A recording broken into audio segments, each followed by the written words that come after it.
ಆ ದಿನಗಳು ಸಿನಿಮಾ ನಾನು ಮೊದಲ ದಿನವೇ ನೋಡಿದ್ದೆ.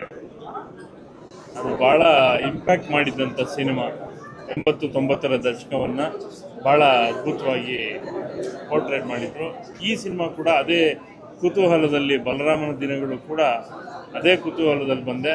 ನಾನು ಭಾಳ ಆ ದಿನಗಳನ್ನು ನೆನಪಿಸ್ತು. ಯಾಕೆಂದರೆ 90ಸಲ್ಲಿ ನಾವೆಲ್ಲ ಶಾಲೆಯಿಂದ ಆಗಷ್ಟೇ ಕಾಲೇಜಿಗೆ ಬರ್ತಾಯಿದ್ದಂಥ ದಿನಗಳು.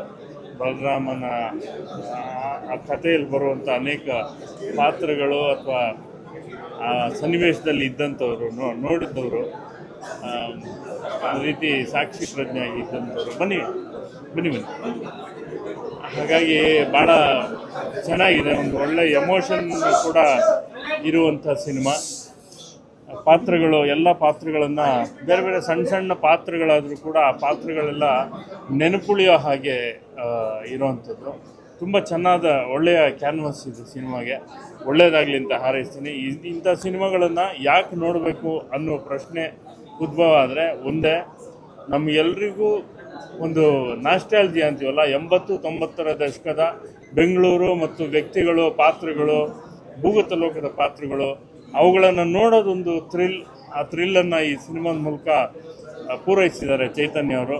ನೋಡಿ, ಸಿನಿಮಾ ನೋಡಿ ಆಶೀರ್ವಾದ ಮಾಡಿ. ಒಳ್ಳೆಯದಾಗಲಿ ಸರ್. ಬನ್ನಿ ಮಾತಾಡಿ. ಹಿಂದೆ ಇದು ಟೋಕನ್ ನಂಬರ್ ಇವರು, ಆಮೇಲೆ ಅವರು. ಎಲ್ಲಿಗೂ ನಮಸ್ಕಾರ. ಬಲರಾಮನ ದಿನಗಳು ನಾನು ಇತ್ತೀಚಿನ ದಿನಗಳಲ್ಲಿ ಅನ್ನೋದಕ್ಕಿಂತ ಇತ್ತೀಚಿನ ವರ್ಷಗಳಲ್ಲಿ ನೋಡಿರುವಂಥ ಒಂದು ಬೆಸ್ಟ್ ಗ್ಯಾಂಗ್ಸ್ಟರ್ ಸಿನಿಮಾ ಅಂತ ಹೇಳೋಕ್ಕೆ ಇಷ್ಟಪಡ್ತೀನಿ. ಆ ದಿನಗಳು ಚೈತನ್ಯವರು ಮಾಡಿರುವಂಥ ಸಿನಿಮಾ. ಆ ದಿನಗಳು ಸಿನಿಮಾ ಅವತ್ತಿಗೆ ಎಷ್ಟು ಚೆನ್ನಾಗಿತ್ತು ಅದರ 4ರಷ್ಟು ಚೆನ್ನಾಗಿದೆ ಬಲರಾಮನ ದಿನಗಳು. ಈ ಸಿನಿಮಾದಲ್ಲಿ ಮಾಡಿರೋ ಕಲಾವಿದರಾಗಿರ್ಬೋದು, ಎಲ್ಲರೂ ಆ್ಯಕ್ಟ್ ಮಾಡಿದ್ದಾರೆ ಅಂತ ನೆನೆಸ್ತಾ ಇಲ್ಲ. ಸ್ಕ್ರೀನ್ ಮೇಲೆ ನಾವು ಆ ಪಾತ್ರಗಳನ್ನು, ಅಂದರೆ 70-80ರ ದಶಕದ ಏನು ಆ ವಾತಾವರಣ ಮತ್ತು ಅಲ್ಲಿರುವಂಥ ಪಾತ್ರಗಳನ್ನ ಕಣ್ಮುಂದೆನೇ ನಡೀತಾ ಇರೋಷ್ಟು ನೈಜವಾಗಿ ಕಟ್ಕೊಟ್ಟಿದ್ದಾರೆ. ಎಲ್ಲ ಕಲಾವಿದರು ತುಂಬ ಅದ್ಭುತವಾಗಿ ಆ್ಯಕ್ಟ್ ಮಾಡಿದ್ದಾರೆ. ಸಿನಿಮಾದ ಬ್ಯಾಕ್ಗ್ರೌಂಡ್ ಸ್ಕೋರು ತುಂಬಾ ಚೆನ್ನಾಗಿದೆ. ಎಲ್ಲದಕ್ಕಿಂತ ಫೈನಲ್ ಆಗಿ ಈ ಸಿನಿಮಾನ ನೆರೇಟ್ ಮಾಡಿರೋ ರೀತಿ ಚೈತನ್ಯ ಅವರು ತುಂಬ ಅದ್ಭುತವಾಗಿ ನೆರೇಟ್ ಮಾಡಿದ್ದಾರೆ. ಸೊ ಮತ್ತು ಥಿಯೇಟ್ರ್ನಲ್ಲೇ ನೋಡಬೇಕಾದಂಥ ಒಂದು ಸಿನಿಮಾ ಇದು. ಎಲ್ಲೋ ನಾನು OTTನಲ್ಲಿ ಬಂದಾಗ ನೋಡ್ತೀನಿ, TV ನಲ್ಲಿ ಬಂದಾಗ ನೋಡ್ತೀನಿ ಅನ್ನೋದು ಬಿಟ್ಟು ಥಿಯೇಟ್ರ್ನಲ್ಲಿ ಈ ಸಿನಿಮಾನ ಬಂದು ನೋಡಿ ಈ ಥರದ ಒಳ್ಳೆಯ ಸಿನಿಮಾಗಳನ್ನು ಎಂಕರೇಜ್ ಮಾಡಿ ಅಂತ ಕೇಳ್ತೀನಿ. Thank you.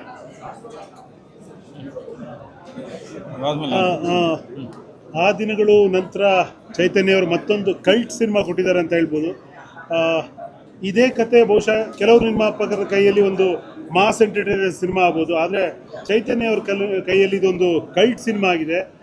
ಅದ್ಭುತವಾಗಿದೆ. ಏನು 85ರ ದಶಕ ಆ ಸಮಯದಲ್ಲಿ ಬೆಂಗಳೂರನ್ನು ಕಣ್ಮುಂದೆ ಬರೋ ಥರ ಚಿತ್ರಿಸಿದ್ದಾರೆ. ಎಲ್ಲೂ ಒಂದು ಸಿನಿಮಾ ನೋಡ್ತಿದ್ದೀವಿ ಅನ್ಸಲ್ಲ, ನಮ್ಮ ಕಣ್ಣೆದುರುಗಡೆ ಎಲ್ಲ ಘಟನಾವಳಿಗಳು ನಡೀತಾ ಇದೆ ಅನ್ನೋ ಥರ ಭಾಸವಾಗುತ್ತೆ. ಪರ್ಫಾರ್ಮೆನ್ಸಿಂದ ಇರ್ಬೋದು, ಕ್ಯಾಮ್ರಾ ಇರ್ಬೋದು, ಅಥವಾ ಆ ಇರಾನ ಮರುಸೃಷ್ಟಿ ಮಾಡೋದಾಗಿರ್ಬೋದು, ಮ್ಯೂಸಿಕ್ ಆಗಿರ್ಬೋದು, ಪ್ರತಿಯೊಂದರಲ್ಲೂ ಫುಲ್ ಮಾರ್ಕ್ಸ್ ಕೊಡ್ಬೋದಾದಂಥ ಸಿನಿಮಾ. ಖಂಡಿತವಾಗೂ ಇದೊಂದು ಕನ್ನಡ ಹೆಮ್ಮೆಯ ಸಿನಿಮಾ. ಏನಂದರೆ ಈಗ ಕನ್ನಡಿಗರು ಇದನ್ನು ನೋಡಿ ಗೆಲ್ಸ್ಕೊಳ್ತಿದ್ರೆ ಖಂಡಿತ ತಪ್ಪು ಚಿತ್ರಪ್ರೇಮಿಗಳದೇ ಆಗ್ಬಿಡುತ್ತೆ. ಯಾಕಂದರೆ ಅಷ್ಟು ಎಫರ್ಟು, ಅಷ್ಟು ಒಂದು ಸೃಜನಶೀಲತೆ ಅಥವಾ ಅಷ್ಟೊಂದು ಮೇಕಿಂಗ್ ಕ್ವಾಲಿಟಿ ಈ ಸಿನಿಮಾದಲ್ಲಿದೆ. ಯಾವ ಭಾಷೆಯ ಸಿನಿಮಾಗಳಿಗೆ ಬೇಕಾದರೂ ಇದನ್ನು ಮುಂದಿಟ್ಟು ನಾವು ತೋರಿಸ್ಬೋದಾದಂಥ, ಹೆಮ್ಮೆ ಪಡ್ಬೋದಾದ ಸಿನಿಮಾ. ರೌಡಿಸಮ್ ಸಿನಿಮಾ ಅಂದ ತಕ್ಷಣ ರೌಡಿಸಮ್ನ ವೈಭವೀಕರಿಸುವ ಪ್ರಶ್ನೆ ಇಲ್ಲ ಇಲ್ಲಿ. ಈ ಸಿನಿಮಾ ನೋಡಿದ ನಂತರ ಅದು ಮಾಡಬಾರ್ದು ಅಂತಲೇ ಅನಿಸುತ್ತೆ ಹೊರತು ಯಾರಿಗೂ ವೈಭವೀಕರಿಸುವಂಥ ಪ್ರಶ್ನೆ ಇಲ್ಲ. ಭಾಳ ಅದ್ಭುತವಾದ ಸಿನಿಮಾ. ದಯವಿಟ್ಟು ಈ ಸಿನಿಮಾನ ನಾವೆಲ್ಲರೂ ಥಿಯೇಟ್ರಲ್ಲಿ ಬಂದು ನೋಡಬೇಕು. ಯಾಕಂದರೆ ಆ ಎಕ್ಸ್ಪೀರಿಯನ್ಸ್ ಸಿಗೋದು ಥಿಯೇಟ್ರಲ್ಲೇ. ನೀವು ಯಾವುದೇ ಸಣ್ಣ ಪರದೆಯಲ್ಲಿ ನೋಡಿದ್ರೆ ಖಂಡಿತವಾಗಿ ಇದರ 100% ರಸ ಸ್ವಾದ ಮಾಡೋಕ್ಕೆ ಸಾಧ್ಯ ಆಗಲ್ಲ.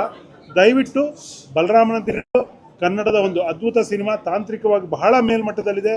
ದಯವಿಟ್ಟು ಎಲ್ಲರೂ ಬಂದು ನೋಡಿ ಅಂತ ಕೇಳ್ಕೊಳ್ತೀನಿ. ಹೇಳ್ತಾ ಇದ್ದಾರೆ. ಚೈತನ್ಯ ಅವ್ರು ಎಲ್ಲಿದ್ದಾರೆ? ಡೈರೆಕ್ಟ್ರು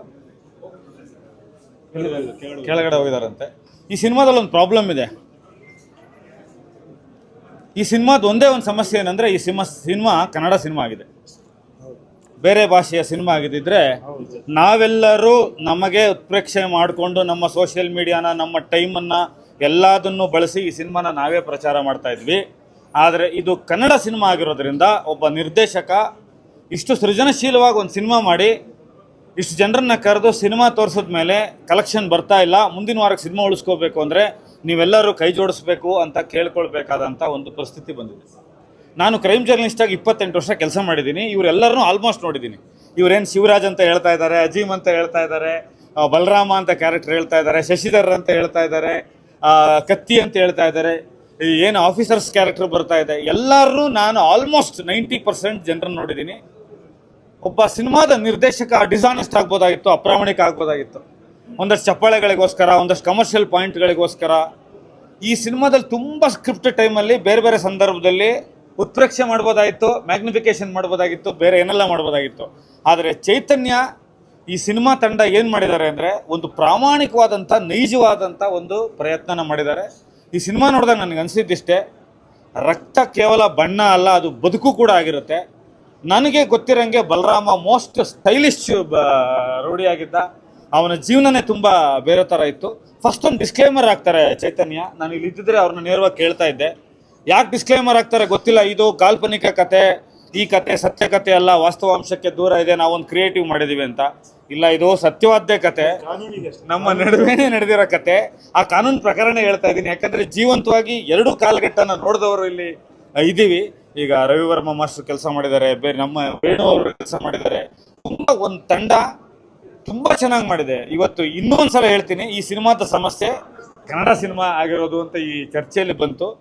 ಮತ್ತು ಆ ಲಿಬರ್ಟಿ ತಗೊಂಡು ಹೇಳೋದಾದರೆ, ಸಿನಿಮಾ ಲಿಬರ್ಟಿ ತಗೊಂಡು ತುಂಬ ಕಡೆ ಚೀಟ್ ಮಾಡ್ಬೋದಾಗಿತ್ತು. ಅದೇನೂ ಮಾಡ್ದಲೆ ವಿನೋದ್ ಪ್ರಭಾಕರ್ ಇರ್ಬೋದು, ಎಲ್ಲರೂ ಎಲ್ಲ ವಿನಯ್ ಗೌಡ ಇರ್ಬೋದು, ಬೇರೆ ಬೇರೆಯವ್ರು ಇರ್ಬೋದು, ಎಲ್ಲರೂ ಅವ್ರ ಹೆಸರು ತೊಗೊಳಕ್ಕೆ ಹೋಗಲ್ಲ, ತುಂಬ ಒಳ್ಳೆಯ ಪ್ರಯತ್ನ ಮಾಡಿದ್ದಾರೆ. ದುರಂತ ಏನು ಅಂದರೆ, ನಮ್ಮಲ್ಲಿ ತೊಡೆ ತಟ್ಟೋರು ತುಂಬ ಜನ ಇದ್ದಾರೆ, ಭುಜ ತೊಟ್ಟಕ್ಕೆ ಒಬ್ಬನೂ ಇಲ್ಲ. ನಮಸ್ಕಾರ, ಥ್ಯಾಂಕ್ ಯು.